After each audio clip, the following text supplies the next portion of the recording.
voice of Night City, Maximum Mike. It's been over 50 years since the city was rocked by the nuking of the Arasaka Towers, but we still don't really know what happened there, or do we? We're going to be separating the lies from the truth, or at least giving it a damn good try.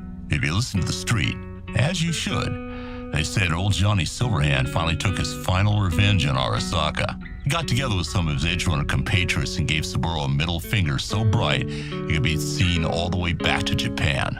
And where'd he get the bomb? You can't exactly buy a pocket nuke at the local gun store, even in Night City. But the people who back this story say he picked it up from the Nomads, who in turn stole it from Militech. Well, we know dear old Johnny led the attack, and I'm pretty sure he saw his revenge. Lord knows he had enough reason to want revenge on Arasaka, but the truth is he didn't come up with a plan and he didn't bring in the nuke.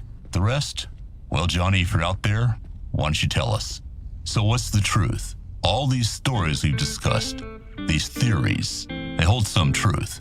But as always, the real story is a lot more complicated. Well, here's my theory. At that point in the war, one of Militech's core advantages was that they held net superiority, and they were about to lose that lead. Militech hired a team of disposable mercs. Some of them, like Johnny, had axes to grind against Arasaka, and were perfectly happy to take the job despite any risks. Militech also supplied the nuke, but the one thing all these versions of the truth leave out is the why. The Night City HQ of Arasaka was home to their net weapons division, and they had developed a new version of the infamous Soul Killer program. Something like that would have turned the tables against Militech and their allies overnight, so Militech needed to make sure it was offline. Why use mercs?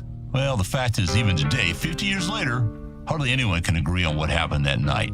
When corps get their hands caught in a cookie jar, it's good to have someone else to blame. And any mercs in the audience should be thinking about that before they accept that next corpo contract.